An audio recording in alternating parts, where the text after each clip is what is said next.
Your strategy for everything is to say no. And at the end of the day, there has to be yeses, because without it, there's no agreement. That's why these things are called collective bargaining agreements.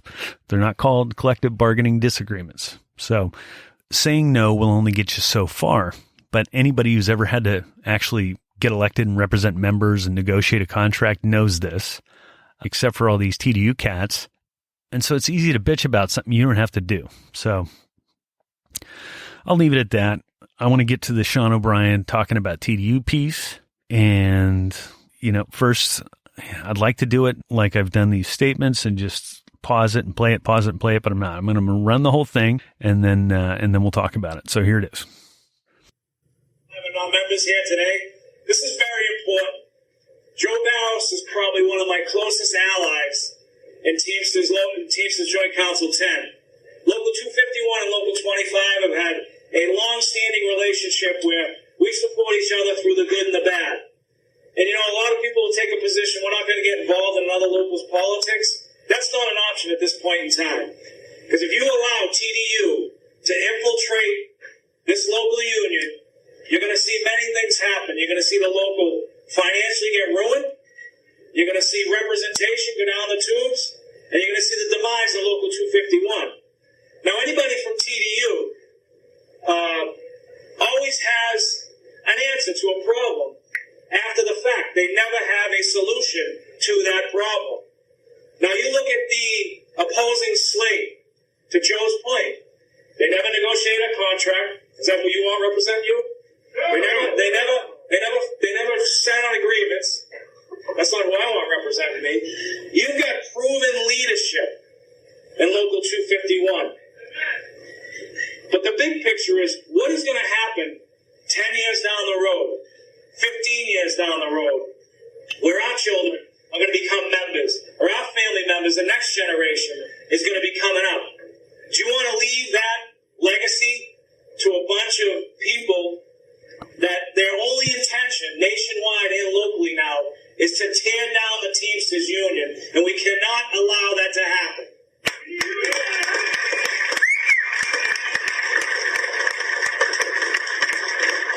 The problem is, sometimes in human nature, we get complacent.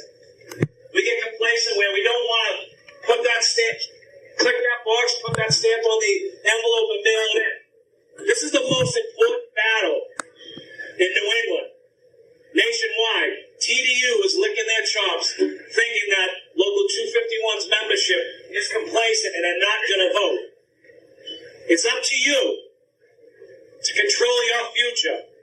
And in my opinion, the opinion of the General President, your future is with this man right here, Joe Barros.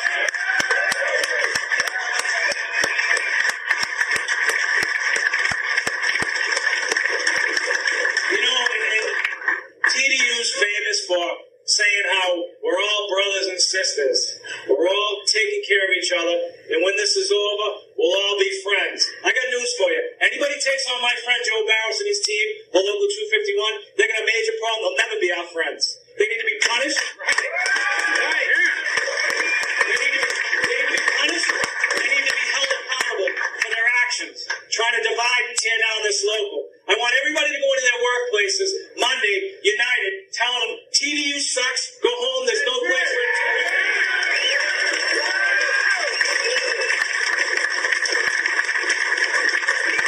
Joe, on behalf of Local 25 and your slate and your great membership, there's no doubt in my mind. First of all, I want to thank Local 89 for posting this in the form of a video on YouTube. Couldn't have done it without you. I ripped the audio from Local 89's YouTube feed on the day of the announcement. And you got to give it to Sean. He was dead on about TDU. So I'm not sure that Local 89 thought it was a good thing, that video. I'm pretty sure they put it up to show Sean O'Brien as kind of a TDU-hating Hoffelever, which he is or was, along with a lot of us. I'm a TDU-hating Hoffelever. And, so naturally guys like me love that speech. And, the guys in the room love the speech too. then that's probably the reason why TDU ran to Joe DeGeneva and company to whine about it. I mean, as a result of that speech, Sean O'Brien was suspended for a couple of months for the part about being punished. That line of, yes, that's inappropriate to say. I think it was taken out of context, but that's what got him in trouble, and you can't say that. So I think kind of his order was a little bit wrong on that, and I think that's kind of where he ran off, or he ran into trouble. But if you looked at the next sentence, and that's really what he was talking about, and the next sentence is about how TDU needs to be held to account for all their lies and all their bullshit and all their muckraking and division sowing. And really, there's no way, because they're not part of the Teamsters Union and they're not a union at all and they're not democratic, there's really nothing that the union or union members themselves can do about it. They're kind of like a privately run interest group or PAC or something. That's a good description, actually. They're kind of like a super PAC that spends all their time banging on the Teamsters. Moving on. I'd like to thank Local 89 and their principal officer, Fred Zuckerman, for the audio of that speech because it was still on their YouTube feed the day of the announcement. And just kind of unpacking his speech, there were a few points he made that I think should be highlighted because they're very relevant.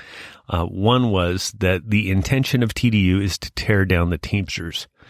And this one's hard to argue against because every piece of material that TDU uses is used against the Teamsters in organizing campaigns, contract campaigns, politically. It's probably some of the most damaging information for two reasons. One, because TDU is not afraid to say whatever they need to say to try to get some TDU people elected, so they don't worry about things like facts or the truth. And the second thing is because they kind of have this fake name of Teamsters for a Democratic Union, they're given some kind of knee-jerk credibility in the mainstream media that I think they wouldn't get otherwise. So they're not really seen for who they are because, let's be honest, mainstream America just pops in to look in on the Teamsters every once in a while, and they don't look at anything in depth. They just, catch whatever's flashy at the moment. So I definitely agree with the point that it's TDU's intention to tear down the Teamsters. The other important point is that TDU will never be our friends, meaning that any elected official that chooses their membership over TDU's agenda is an enemy of TDU. Never be your friend.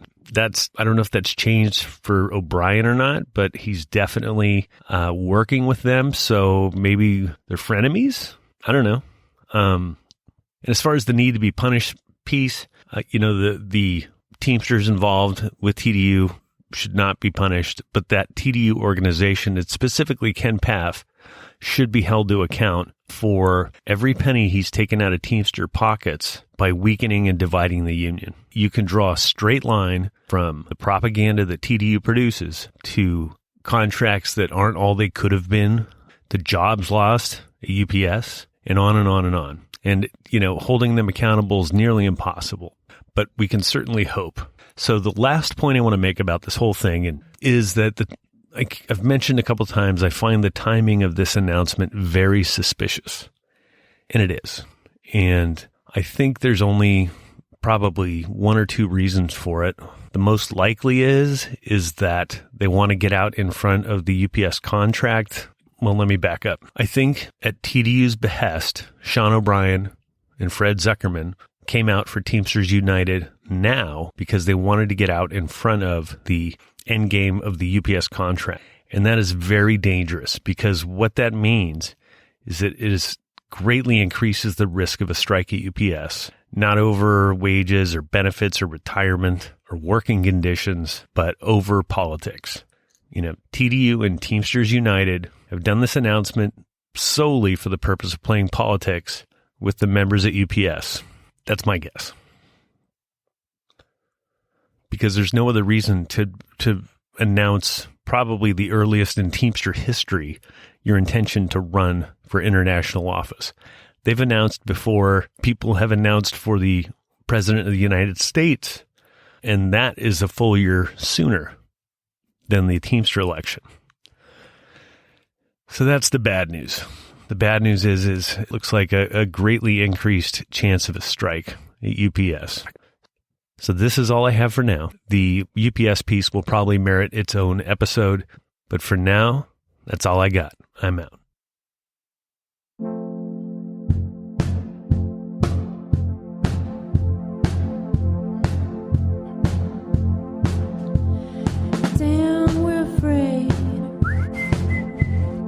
Hey, it's Phil. Thanks a lot for listening.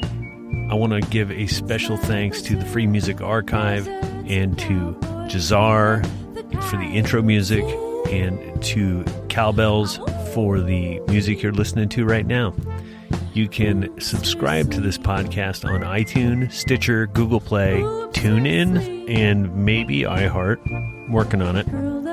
Again, thanks for listening. Have a beautiful day. Never for us to keep.